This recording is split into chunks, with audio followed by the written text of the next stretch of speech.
muchas gracias por la presentación, Cecilia. La verdad que es una responsabilidad ser la sorpresa del asunto acá, cuando la sorpresa es justamente lo que ha pasado con los niños y con las actividades que hemos visto, ¿no? Y las propuestas de los maestros.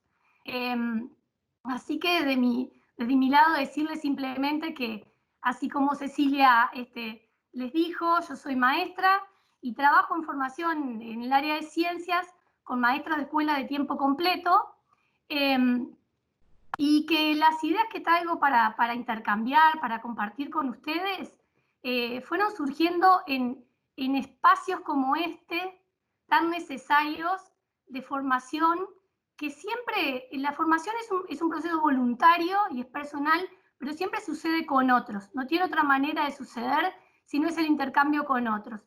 Entonces, estas ideas que yo hoy traigo para compartir han ido construyéndose en instancias con el grupo de compañeros con los que trabajo, que han sido muy generosos, y con formadores con los que he participado.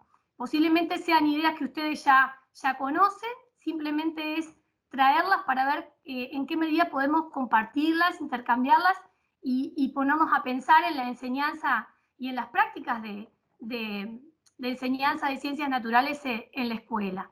Esto que hemos visto ya. Yo les voy a compartir ahora esta presentación. A ver si la están viendo ahí. Ven que ese niño está ahí con una cara de súper asombro, enfrentándose a ese fenómeno que está viendo suceder. Pero lo interesante acá, y la vuelta de tuerca donde nosotros tendríamos que poner el ojo, es que por más que ese niño esté súper asombrado con eso que está viendo, sin intervención pensada de un adulto, de un docente que tiene claro lo que quiere ver ahí, ese niño no va a poder transformar ese hecho, que podría ser un hecho cotidiano, en un hecho de enseñanza o de aprendizaje de alguna construcción de ideas científicas. Es decir, poner a los niños frente a fenómenos, objetos a observar, no es garantía de que vaya a suceder algún aprendizaje desde el pensamiento científico, ¿no? Sin la intervención pensada del maestro, cosa que hemos estado compartiendo nosotros. Entonces, por ese lado, para que esos ojos de ciencia comiencen a mirar de una manera diferente el mundo, porque los fenómenos suceden independientemente de si yo los miro o no. Las cosas suceden. Ahora, que yo pueda empezar a ver esto que sucede y empezar a buscar explicaciones a eso que sucede, tiene que ir acompañado de un docente que guía, que propone y que tiene claro qué es lo que quiere ver ahí, o acompañar al niño a ver ahí. Hoy alguien traía, por ejemplo, el valor de la observación, ¿no? Observar, dice, por ejemplo, Rebeca Nijovic, observar es buscar, es ir con una intención a buscar algo, ¿no? No todas las veces voy a mirar con la misma intención. Por ejemplo, pensemos en ese vasito ahí, ¿lo están viendo? ¿Sí? Sí, perfecto. Bien, ¿de qué manera podría provocar yo la mirada si mi intención es comenzar a formar algunas ideas en relación a soluciones, a mezcla, que es como una idea que hemos venido manejando en las distintas propuestas, a través de la intervención de preguntas, ¿no? Y de instancias para que surja la creatividad de ese niño y empiece a pensar, bueno, ¿qué pasaría? ¿Qué te parece que pasaría con los colores si revolvieses eso con una cucharita, por ejemplo, ¿no? ¿Qué pasaría? ¿Qué pensás que está pasando entre el agua y esos colores? Entre el aceite, que vieron que arriba tiene una capita, y los colores. Es decir, ir con la intención de provocar la mirada desde la ciencia, porque estoy buscando la construcción de determinadas ideas científicas. Bien, si quieren pueden pasar. Esto nada más es de Neus San Martí, que es una persona que nosotros tenemos como una gran voz de autoridad para pensar la actividad científica escolar. Y para lo único que me gustó traerlo con ustedes, para ver, cuando hablamos de actividad científica, todo lo que se pone en juego. Y de este cuadrito, lo único que me gustaría destacar, digamos, porque ustedes están leyendo igual que yo, es esta parte del sentir, que hoy quedó claro, ¿no? Una compañera que decía ahí cómo se ve, y Pablo también, que decía el entusiasmo de los niños. Bueno, en la manera que yo me implico en esa instancia de indagación, en la manera que voy a traer una experiencia, una exploración, porque quiero responder una pregunta, en la manera que me implique de alguna manera es que voy a tener ganas de saber más, ¿no? Es como un círculo de cosas. Cuanto más sé sobre algo, más quiero saber, ¿no? La curiosidad, es verdad que tenemos la curiosidad, pero también se educa, ¿no? También tenemos que ir tras la curiosidad. ¿Y cómo lo logro? Bueno, con preguntas, haciendo que observen determinadas cosas que por ahí solitos no pueden ver.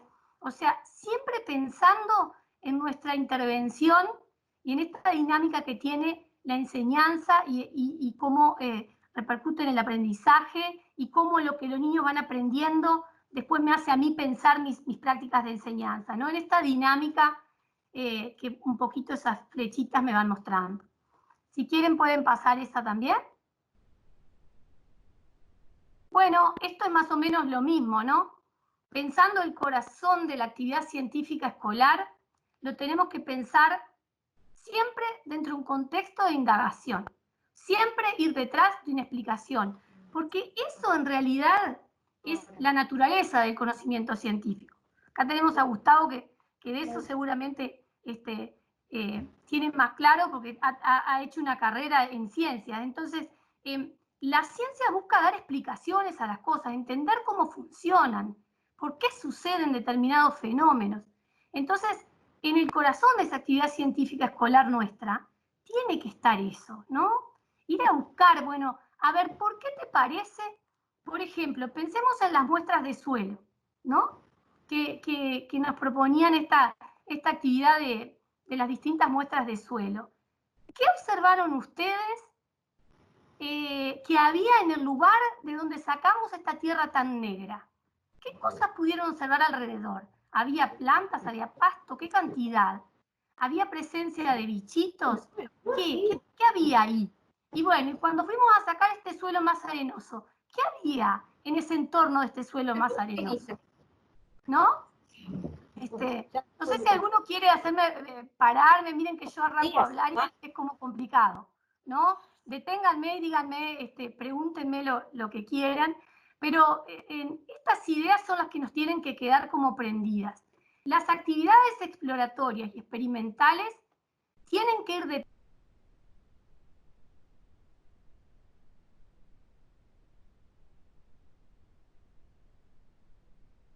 No se escucha.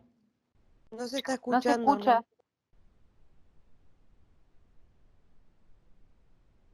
¿Desde cuándo? ¿Desde cuándo? ¿Desde cuándo no se escucha? Desde las actividades experimentales. Eso, ¿no?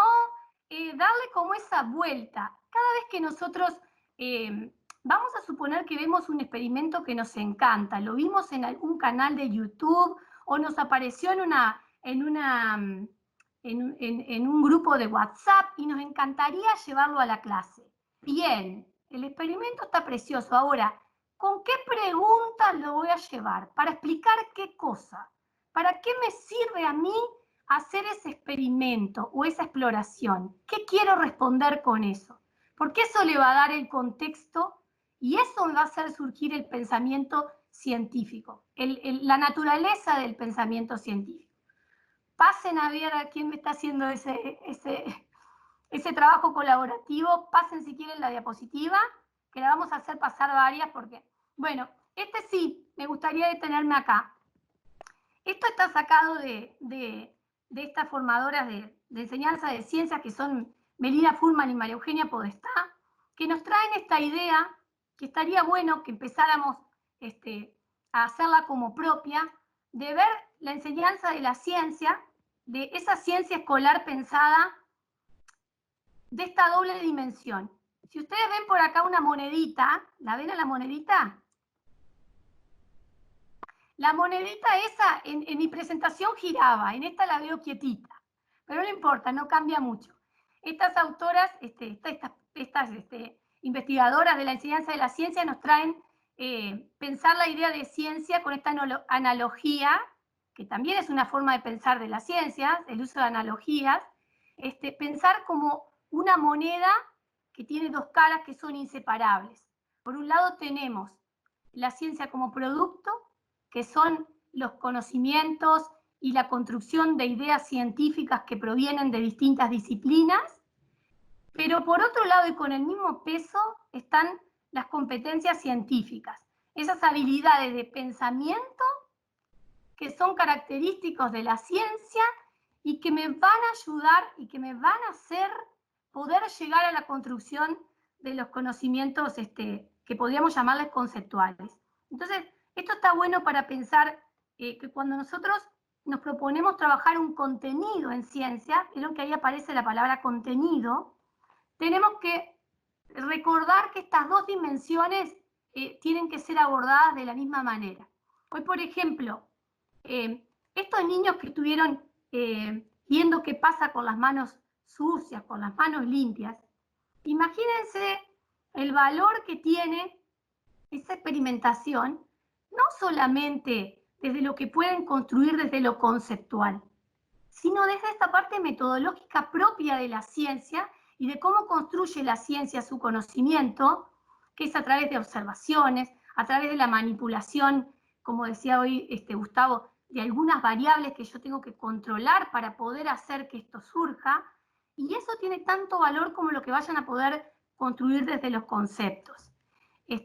¿Podemos pasar ahí también? Acá simplemente, bien que aparece como un listado de cuáles serían las competencias que tendríamos que recordar y que traer cada vez que hacemos una actividad de ciencia escolar, ¿no? La observación y la descripción, que son como hermanitas, van de la mano. ¿Por qué? Porque la descripción es la observación puesta en palabras, ¿no? A veces son orales, a veces son escritas, pero cuando yo observo, la manera de poner eso que observo es describiéndolo, ¿tá? Son como dos competencias que van juntas y que se enseñan. Alguien me tiene que enseñar para que yo pueda aprender a observar de una manera cada vez mejor, más detallada, y a describir de una manera también más detallada. La formulación de preguntas, que ahí vieron que dice preguntas investigables. La particularidad que tienen las preguntas investigables con respecto a otro tipo de preguntas es que las preguntas investigables son aquellas que yo puedo poner a prueba, ¿tá? Que las puedo probar de alguna forma empírica, que voy a poder ver qué pasa con esa pregunta haciendo algo, ¿tá? Hay preguntas que nosotros no podemos contestar de esa forma, que no van a tener respuestas para nosotros. Pero hay otras que son las que deberíamos trabajar, que sí podemos responder haciendo experimentaciones, exploraciones en un contexto de indagación.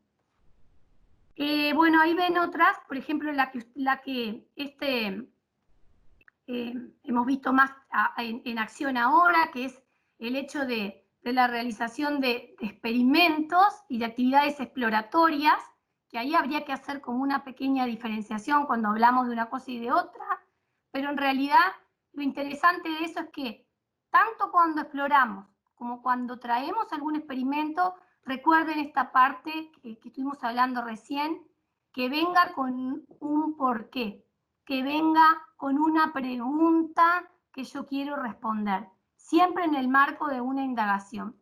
Lo único que me gustaría agregar, ahí vieron que abajo dice secuencia, fenómeno, idea, terminología. Esto es una sugerencia también de ellas, de Melina y de María Eugenia, y es que nos proponen pensar la enseñanza siempre siguiendo esta secuencia, es decir, vamos a observar el fenómeno para que las ideas empiecen a surgir, vamos a ir esas ideas haciéndolas cada vez más robustas en la medida que nos vayamos acercando con diferentes propuestas, pero los términos van a entrar después, no van a entrar antes, van a entrar después y en la medida que me sirvan para seguir construyendo esas ideas de conocimiento científico. No antes, para obturar el conocimiento, no. Porque a veces las palabras que vienen de las disciplinas son muy opacas o condensan mucha información, entonces lanzarlas a los niños antes de explorar, antes de observar, no conviene mucho, ¿está? Deberían entrar después que las ideas comenzaron a surgir. Podemos pasar. Bueno, esto nada más, esto me pareció importante compartirles, ustedes ya se deben dar cuenta de dónde salió, del documento base de análisis curricular, que es un documento que cobra mucha relevancia para nosotros desde la enseñanza de la ciencia pensada como la pensamos, como producto y como proceso, en esta analogía que traíamos hoy con la monedita. Porque el documento base, a diferencia del programa, nos trae ya pensadas y nos pone a la luz las competencias para no olvidarnos que de la misma manera que hacemos foco en la dimensión conceptual que el documento nos propone, hay otras dimensiones que tenemos que trabajar, ¿tá? Y que son muy importantes. Por ejemplo, cuando ustedes vayan a pensar algún contenido de ciencia para traer a la clase, es conveniente que recurran a este documento porque los perfiles de egreso, por ejemplo, están pensados en función de esta doble dimensión. Por ejemplo, hay perfiles de egreso que dicen observar y describir para brindar explicaciones al fenómeno de la luz en interacción con los objetos. Supónganse, ese es un perfil de egreso. Entonces, ya este perfil nos hace pensar, no solamente voy a trabajar lo conceptual, la luz interactuando con los objetos, sino que estoy también con estas decisiones didácticas de enseñanza de ciencia, promoviendo la observación, enseñando a observar, enseñando a comparar, enseñando a elaborar explicaciones cada vez más robustas, más potentes, que nos acerquen más a los modelos a los cuales queremos llegar. Ahí pasamos. Acá nada más volvemos sobre, ¿vieron que dice qué rutinas de pensamiento deberían aparecer? Todo lo que ya Fuhrman y Podestá nos traían antes, ¿no? Todas estas cuestiones que son más metodológicas, los modos de hacer de la ciencia, tendrían que aparecer en clases de ciencia. Entonces, el primer ciclo, por ejemplo, pensándolo en temas en formato ciclo, y bueno, sí, tiene que trabajar más, por ejemplo, la observación, la descripción, la comparación, la clasificación, la elaboración de criterios primero propios de clasificación, ¿no? Pensando ahí, por ejemplo, en las mezclas que traía Pablo, ¿qué ideas saldrían ahí los niños si yo les digo, vamos a agrupar estos sistemas que estamos trabajando? ¿Cómo se te ocurre que los podemos agrupar? ¿Cuál con cuál y por qué? ¿No? Ahí lo estoy guiando a que observe y empiece a establecer algún criterio de clasificación. Pasamos. Díganme si estoy díganme, háganme señas por algún lado porque no los veo.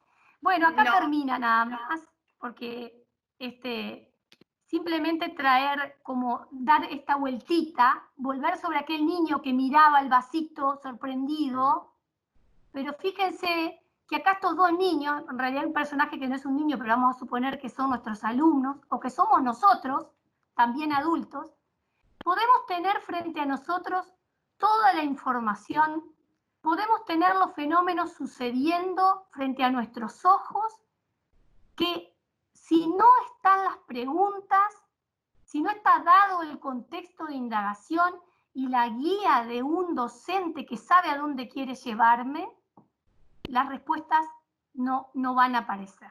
¿tá? Si no están las preguntas, ahí estas autoras que escribieron este material que se llama Enseñar para la comprensión, ellas dicen, vamos a pensar del otro lado, vamos a dar la vuelta.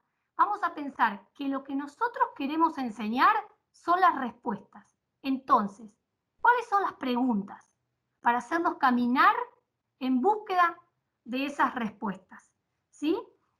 Y por otro lado, la imagen como que retoma lo mismo. No está sacado de ese texto, pero trae como pensar en lo mismo. En esto, simplemente.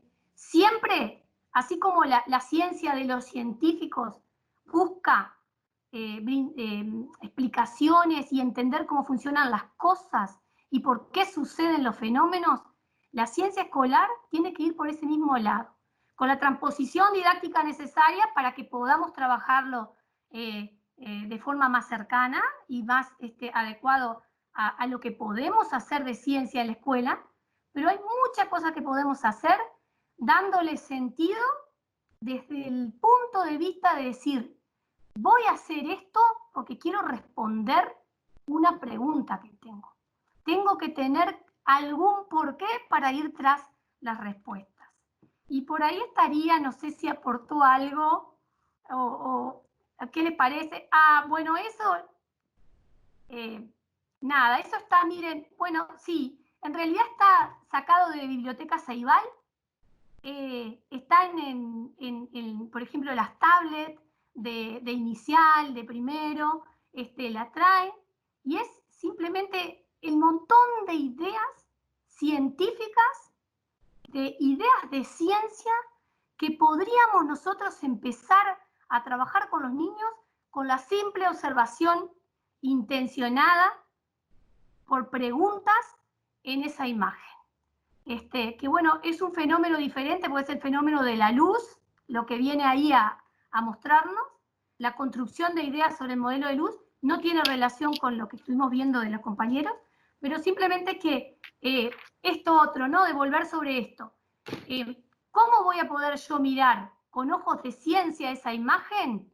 Solamente con la intervención de un docente o de un adulto que me lleve a mí ahí a observar cosas con algún sentido, en búsqueda de algunas preguntas, de algunas respuestas a preguntas, ¿no? Por ejemplo, una sola que les voy a largar ahora y ya está, para que se queden pensando. ¿Cómo se producen las sombras? ¿Qué necesito?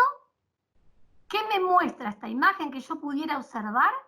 ¿Qué necesito para que se produzca una sombra? Para eso nada más que, no pensé que íbamos a llegar hasta ahí, pero, y por acá estaría, no sé si... Muchísimas gracias, Ana María. Analía. Mucho. Muchísimas gracias. Creo que... No, muchísimas gracias. Súper valiosos tus aportes, además agradecidos todos que, fiel a la filosofía de Edúcate, terminaste respondiendo a la pregunta y el lunes qué hacemos, lo cual a los expertos por lo general les cuesta porque nos dan ideas de qué tendríamos que hacer, pero cómo lo teníamos que hacer no.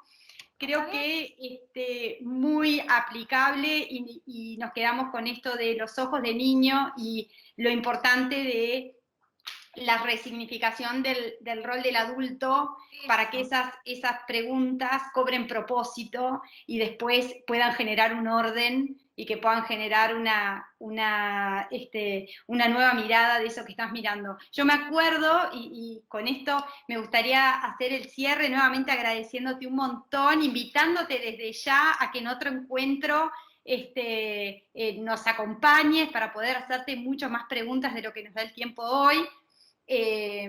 Me gustaría darle la palabra a Limber para cerrar este encuentro, pero bueno, me acuerdo un viaje que hice a un museo muy conocido en París y que iba con mi hermana, que ella había estudiado Historia del Arte y yo no, y me acuerdo que ella podía ver cosas que yo no veía, y con el conocimiento y las preguntas y lo que íbamos construyendo, como decías vos, podés tener todos los fenómenos enfrente tuyo, científicos, artísticos, emocionales, puede estar pasando la pandemia por enfrente de tu casa, que si no tenés un adulto que te haga las preguntas para que surjan los cuestionamientos y lo que uno tiene adentro y que pueda reconectar, pase lo que pase, quedamos con las preguntas sin responder, y como dijiste vos y me quedó grabado, la curiosidad también se educa, no lo tomemos por sentado como que es algo natural.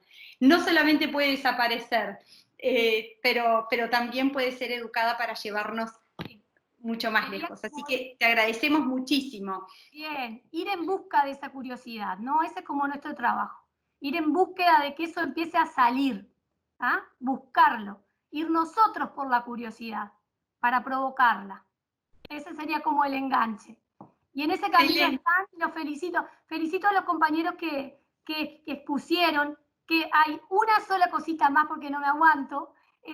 Esta parte súper importante también del hacer de la ciencia, que es la parte de la comunicación, que se me faltó decir. No existe un trabajo en ciencia si no tiene ese aporte de comunicación, ¿no? Porque la ciencia es una construcción social, es una construcción hecha por personas. Lo que sabemos del conocimiento científico viene construido en la historia por personas. Entonces, esa niña, una sola cosa que me encantó, esa niña que describe con detalles impresionantes lo que iba pasando dentro de esos frasquitos, en ese hacer, en ese momento que está hablando, no está traduciendo lo que sabe, lo está produciendo. ¿Está? Esta postura vygotsquiana del lenguaje y pensamiento. Dar oportunidades para que los niños pongan en palabras lo que piensan, como ahora, no solo los niños, los maestros también, hace que vayamos todos construyendo nuestras ideas sobre todo lo que vemos. Gracias.